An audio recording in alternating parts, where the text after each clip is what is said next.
Heat wave चल रही है। सरकार द्वारा भी हीट वेव से बचने के लिए एडवाइजरी जारी की गई है। सिम्स हॉस्पिटल भी मरीजों के लिए वरदान साबित हो रहा है।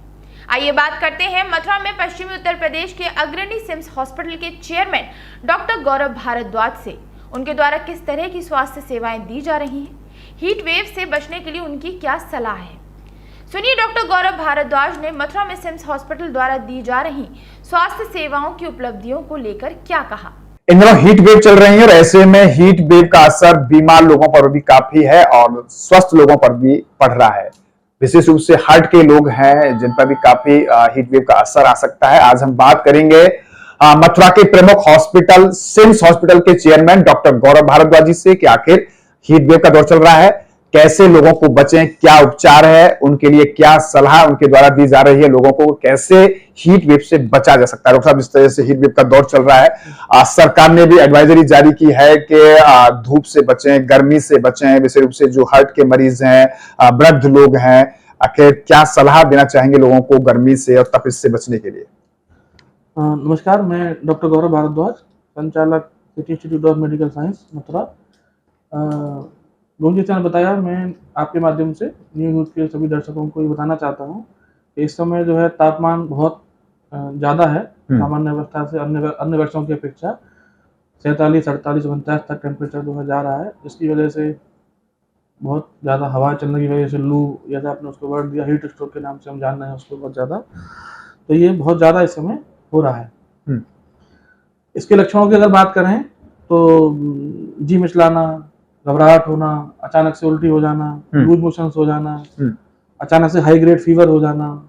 ये इसके मुख्यतः लक्षण हैं हीट वेव के कारण से जो होने वाले जी। उसके बचाव के लिए जैसे हमारे जिलाधिकारी महोदय ने भी अभी कुछ समय पहले कहा था, प्रशासन के द्वारा भी एडवाइजरी है, स्वास्थ्य विभाग के द्वारा भी एडवाइजरी है कि नॉर्मली 11:30, 12 के बाद से और 3:30, 4 तक जी इसका प्रकोप जो है वो ज्यादा रहता है। तापमान अपने बिल्कुल पीक पर होता है और ये वेव्स जो है, जो लू जिसको बोलते हैं, वो ज्यादा चलती हैं। तो उस समय अनावश्यक रूप से आना जाना और जो है एक जगह पे खड़े होना, एक जगह खड़े हुए काम करना, या अपना जो यात्रा है उसको में लगातार खड़े हुए काम करना, खड़ा होना, या यात्रा को भी अगर बच सकते हैं तो उन कामों को या तो प्रातः सुबह 11, 11:30 बजे तक करें, या फिर 3 के बाद 6, 7 बजे तक। जैसे मार्केट को भी देखो, सब लोगों ने अपने हिसाब से उस समय पे बंद कर लिया है जी। शाम को देर तक खुल रहे हैं, नॉर्मली पहले 7, 8 बजे तक खुलते थे, अब उन्होंने समय अपना 10 बजे तक कर लिया है। वीडियो चल रही है। ऐसे में जो मरीज हैं, विशेष रूप से हार्ट के जो मरीज हैं डॉक्टर साहब, उनके लिए कितना घातक है ये? देखिए, ये विशेषकर जो अपना परहेज नहीं कर सकते हैं या पहले से कई बीमारियों से ग्रसित हैं, जैसे वृद्ध हैं अपने, है ना, वो पहले से हार्ट की, डायबिटीज की, ब्लड प्रेशर बीमारियों से परेशान है, तो उसमें जैसे क्या है कि वो लोग जो है इससे ज्यादा चपेट में आ रहे हैं, ठीक है ना। ऐसे बच्चे हैं अपना, वो नहीं कर सकते हैं, जैसे इसके लिए हमको पानी ज्यादा पीना है। बाजार में लोग जो है ये आजकल कटे जो फल हैं, तो उसमें उनको जो है गर्मी से बचने के लिए वही जूस हैं, इस तरह के फल हैं, वो सब इस तरह की चीजों को ज्यादा सेवन कर ले रहे हैं, तो वो अब तो लाभ देने के बजाय वो हानि ही पहुंचा रहे हैं। तो चुस्कियां जो बिकती हैं बाहर, इस तरह की चीजें जो बाजार में मिल रही है, आदमी गर्मी में इतना परेशान है कि वो उसको देख रहा है, उसे ले रहा है, वो तो वो लाभ से कटे हुए उनसे हम परहेज करें, तो वो उसी समय तो आदमी लगता है मुझे लाभ मिल गया इस चीज से, तुरंत थोड़ी शांत हुई, लेकिन वो बाद में शाम तक होते होते, अगले दिन तक होते होते उसमें इन्फेक्शन करके उसको वो डिसेंट्री, पेट दस्त होना, ये सब होना, उसको दिक्कतें हो रही हैं। बेसिकली जिस तरह से देखा जा रहा है कि हीट वेव के मरीजों की संख्या काफी बढ़ रही है, ऐसे किसी को बुखार आ रहा है, उल्टी, पेचिस के सिम्स हॉस्पिटल क्योंकि मथुरा का प्रमुख हॉस्पिटल है, ब्रजवासियों को पश्चिमी उत्तर प्रदेश में एक बड़ी पहचान सिम्स हॉस्पिटल की बनी है, तो यहाँ आप किस तरीके का ट्रीटमेंट दे रहे हैं, किस तरह की सुविधाएं हैं, और चूंकि कॉर्पोरेट हॉस्पिटल है तो लोगों के लिए आप कितने इजी गोइंग हैं, अप्रोचेबल हैं? देखिए, इमरजेंसी में भी हमने अभी अपने 10 वार्ड जो बेड जो है वो बढ़ाए हैं इसी के लिए कि जहाँ पर इमरजेंसी में जो हीट वेव की वजह से जो तुरंत उनको IV फ्लूइड की आवश्यकता होती है, इमरजेंसी जो ड्रग्स की आवश्यकता होती है, वो उनको आते आते मिले, ताकि वो ट्रीटमेंट में देर ना हो उसमें। तो उसकी व्यवस्था की है, अलग से 20 वार्ड की व्यवस्था अलग से की है, सामान्य वार्ड करके उसको, जहाँ पर आदमी आए डे केयर के रूप में, कि सुबह आया IV फ्लूइड लिए, शाम तक आराम मिला, उसे अपने घर भेज दिया। तो लगभग 20 से 30 बेड की व्यवस्था हमने अलग से हीट स्ट्रोक के मरीजों के लिए की है। उसके अलावा उसकी वजह से जो कॉम्प्लिकेशंस हो जा रहे हैं, जैसे हार्ट के हो रहे हैं या अलग से ब्रेन के हो रहे हैं, तो उसकी वजह से मतलब अपने अलग जो सामान्य मरीजों को आप अलग रख रहे हैं, जो अपना डे केयर के रूप में जा सकते हैं, जो घबराए नहीं, मतलब वो कि भाई क्या हो गया अचानक से, लेकिन वो जैसे IV फ्लूइड चढ़ता है उनको, उल्टी की दवा मिली तो उनको आराम मिल गया, रहा तो वो अपना जा सकते हैं। एक सवाल महत्वपूर्ण ये भी है कि बड़ा हॉस्पिटल है, कॉर्पोरेट हॉस्पिटल है, तो सामान्य कई बार गरीब मरीज आने में कतराते हैं, तो किस तरह का ऐसे लोगों को राहत आपके माध्यम से दी जा सकती है? नहीं, देखिए कॉर्पोरेट नाम हमारे लिए नहीं है, क्योंकि हमने इसको बनाया जरूर कॉर्पोरेट की व्यवस्था की तरीके से है, हाँ। लेकिन हमने विशेष रूप से इसका ध्यान, लगभग हमें 1 वर्ष पूरा होने को जा रहा है, जैसे आप देखेंगे सामान्य जन जो हमारे साथ पहले सिटी हॉस्पिटल के रूप में इलाज हम जिनका कर पा रहे थे, आज भी हम महीने के जितने भी ऑपरेशन हैं उनमें हमारे जो ग्रामीण मरीज हैं या हमारे जो मध्यम वर्गीय परिवार के मरीज हैं जो हमसे लगातार 10 सालों से जुड़े हुए थे, वो 100% मरीज हमसे आज भी जुड़ा हुआ है। यानी कि जो एडवांस आप यहाँ तकनीकी की मशीनें ला रहे हैं, केवल हमें एनसीआर के डॉक्टर्स आपके यहाँ है बड़े हॉस्पिटल्स के, उसके लिहाज से ट्रीटमेंट चीजें हमें कॉर्पोरेट से भी या उससे समकक्ष या उससे ऊपर ही कह सकते हैं। पश्चिमी उत्तर प्रदेश में इस तरह का अस्पताल जहां पर एक ही छत के नीचे सभी विधाओं के चिकित्सक, 25 या 26 विधाएं हमारी होती हैं, सुपर स्पेशलिटी मिला के, वो सभी चिकित्सक जो है एक ही छत के नीचे आपको राउंड द क्लॉक मिलेंगे, फुल टाइम में। कोई भी ऑन कॉल व्यवस्था नहीं है। अन्य जनपदों में की हम बात करें तो वहां पर व्यवस्था ऑन कॉल होती है, जैसे कुछ व्यवस्था अस्पताल में हुई, कुछ व्यवस्था जो चीज नहीं है बाहर से बुला के कर ली गई। तो एनसीआर के बड़े प्रमुख अस्पताल हैं, वो प्रमुख बड़े इसीलिए कहे जाते हैं कि वहां पर सारी सुविधाएं और सारे चिकित्सक, यानी हार्ट के मरीज हैं डॉक्टर हैं, या किडनी के डॉक्टर हैं, ब्रेन के डॉक्टर हैं, पेट के डॉक्टर हैं, हड्डी के, स्त्री रोग, ऐसी कोई विधा नहीं है जिसका यहाँ पर चिकित्सक राउंड द क्लॉक मौजूद नहीं हो। सुबह शाम ओपीडी करते हैं, सुबह शाम मरीजों को देखते हैं, रात में किसी प्रकार की इमरजेंसी हो रही है तो उसको भी आके अटेंड कर रहे हैं, जिसको रात में ऑपरेशन की आवश्यकता है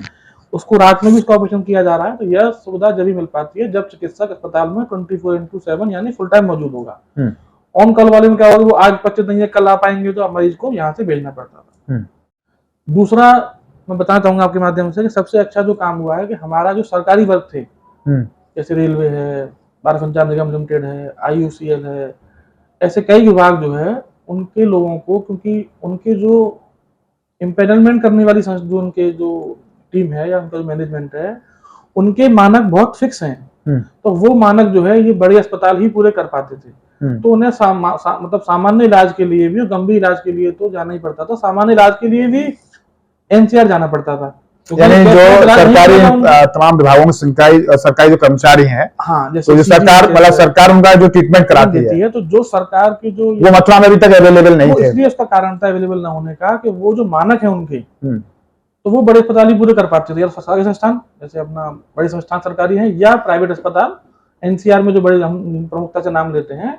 वही उसको पूरे कर पाते थे। तो आदमी को सामान्य इलाज के लिए तो पैसा उसको जेब से ना देना पड़े, नहीं तो वो क्या उसको रिमूव कराना पड़ता था, तो वो उसके लिए भी उसको वहीं जाना पड़ता था। जैसे हमने पिछले सालों में देखा, आपने महसूस किया इस बात को कि जैसे डेंगू का इलाज, डेंगू मरीज बहुत ज्यादा दूसरे साल में आता है। अब डेंगू इलाज ऐसा है आदमी को 3 साल में आना ही आना है, तो वो घर के नजदीक इलाज मिल जाए, लेकिन उसके पास सरकारी व्यवस्था है, वो यहाँ पैनल नहीं है, तो बेचारा किसी के लिए कहीं जा रहा है वो। तो अब सिम्स में ऐसे पैनल्स आ गए, हमने लगभग 1 साल में ऐसे लगभग सभी पैनल ले लिए हैं। कुछ के लिए हमारा प्रयास जारी है, तो आने वाले 2-3 महीने में जैसे मिलिट्री जो अपनी आर्म फोर्सेज हैं उनके लिए ECHS यानी सरकारी और प्राइवेट सेमी गवर्नमेंट सभी प्रकार के जो पैनल्स हैं, रेलवे हुआ, पैनल हैं, उनको हम अस्पताल में लगभग ले आए हैं। कुछ एक बाकी हैं, वो भी लगभग आने वाले 2-2.5 महीने में देखा जाए तो जो सुविधा एनसीआर में मिलती थी, तो सिम्स किन स्पेशलाइजेशन में यहाँ वो सभी एडवांस मशीनों से मतलब उपचार कर रहा है? देखिए आज के समय में जो भी सुपर स्पेशलिटी या स्पेशलिटी की सुविधाएं हैं, चाहे CT स्कैन है, MRI है, जितनी भी आधुनिक मशीनें हैं, वो अत्याधुनिक इसलिए कह सकते हैं कि हर कंपनी अपने आप को अपग्रेड करती है। तो हमने इस समय जो वर्तमान में जो बेस्ट कंपनियां हैं, चाहे GE है या फिलिप्स है, जो भी कंपनियां विशेषता इन चीजों को बनाती हैं, वर्ल्ड फेमस कंपनियां हैं, उनकी जो वर्तमान में लेटेस्ट टेक्नोलॉजी है उसकी हमने मशीनें सारी लगाई हैं। जैसे हमने अभी MRI लगाया है, ये बृहद पश्चिमी क्षेत्र का था GE क्रिएटर के नाम से, उनकी एकमात्र मशीन जो अभी लॉन्च हुई थी वो हमने उनको लगाई है। उसमें हमने ब्रजवासियों के लिए 50% का भी डिस्काउंट भी दिया है, ताकि जो कुछ ज्यादा खर्चा होने की वजह से आवश्यक होने के बावजूद उसको टाल देते थे कि भाई महंगा टेस्ट है, 5000-6000 का है, तो बहुत कुछ दिन बाद करा लेंगे। हमने उसे बिल्कुल नॉमिनल चार्जेस पे कर दिया है, मतलब बिल्कुल मिनिमम कॉस्ट पे कर दिया, जिससे वो करा ले उस चीज, ताकि उसे पता चले कि हमें ये बीमारी है, क्योंकि ऐसी जांचें तभी कराई जाती है कि अंदर कोई ऐसी गंभीर बीमारी ना पनप रही हो। पश्चिमी उत्तर प्रदेश में एक बड़ी व्यवस्था मथुरा को आपने दी है सिम्स हॉस्पिटल के नाम से। ब्रजवासियों के लिए क्या कहना चाहेंगे कि उपचार के लिए जो बाहर जाते थे, यहाँ किस तरह की सुविधा और सहयोग आप उन्हें देंगे? देखिए 10 से 12 वर्ष मैंने यहाँ की हर इमरजेंसी व्यवस्था में जो जिले में जिस समय मौजूद थी वहाँ मैंने काम किया, और मैंने वहाँ इमरजेंसी में ही ज़्यादा काम किया। और वहाँ काम करने के बाद मेरा यही अनुभव रहता था कि हम ज़्यादा से ज़्यादा मरीजों को इलाज की दृष्टि से भेजना पड़ता था। उसमें जैसे फरीदाबाद भेजना पड़ता था, कुछ को आगरा भेजना पड़ता था, कुछ बहुत ज़्यादा कभी दिल्ली जाना पड़ता था। तो जिनको बिल्कुल तुरंत इलाज की आवश्यकता है, हर इलाज में,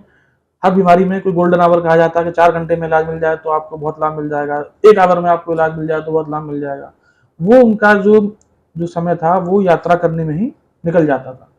उसे है ना? तो उसकी दृष्टि से हमने यहाँ पर सारी व्यवस्थाएं की हैं, और ब्रजवासियों को इसका लाभ भी मिल रहा है। और इसके अलावा जो अन्य जनपद हैं आसपास के, जैसे हाथरस है, कासगंज है, जलेसर है, भरतपुर है, मतलब आसपास की जो मथुरा जनपद की पेरिफेरी में जिनके लिए आसानी से हमारे पास आदमी घंटे 2 घंटे में आ सकता है,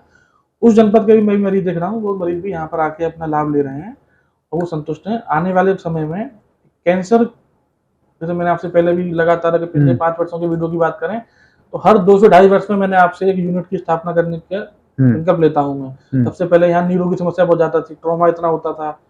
एक्सीडेंट हुए, बदल पहुंचा नहीं, न्यूरो सर्जन नहीं मिला, वो हमने पूरी कमिंग में क्या कैंसर अभी मेरा ध्यान जो है ये सब किडनी और हार्ट और ये पेट और आपका न्यूरो, इसकी संपूर्ण यूनिट स्थापित करने के बाद कैंसर को लेके बड़ा मैं देख रहा हूँ कि इस समय कैंसर को लेके लोगों का इलाज समय पर न होने की वजह से, जांच न होने की वजह से, या उसका इलाज बड़ी जगह पे होने की वजह से वो चीज डिले हो जा रही है, यानी उसको पता लेट चल पा रहा है उस बारे में। उसमें विशेष में कार्य कर रहा हूँ और मेरी कई जो है उससे चल रहा है। तो मैं आने वाले 1 वर्ष में या 1.5 वर्ष में कैंसर की संपूर्ण यूनिट, कैंसर के लिए भी किसी भी इलाज के लिए आदमी को यहाँ से नहीं जाना पड़ेगा। धन्यवाद। इससे हमारे साथ रहे सिम्स हॉस्पिटल के चेयरमैन डॉक्टर गौरव भारद्वाज। पश्चिमी उत्तर प्रदेश में सिम्स हॉस्पिटल स्थापित करके उन्होंने स्वास्थ्य सेवाओं में एक बड़ा मुकाम हासिल किया। उन्होंने कहा है कि ब्रजवासियों की सेवा मैं 10-15 साल से कर रहा हूं और मेरा यहाँ जो उद्देश्य है वो सेवा भाव से है। आने वाले समय उन्होंने कहा है कि अपने इस क्षेत्र में यानी कैंसर का कोई हॉस्पिटल बड़ा नहीं है, तो उसे लेकर उन्होंने कहा है कि ये प्लानिंग चल रही है, अगर बिहारी जी कृपा हुई तो ये भी काम संभव हो पाएगा। न्यूज़ का पर्सन संतोष के साथ गोविंद भारद्वाज।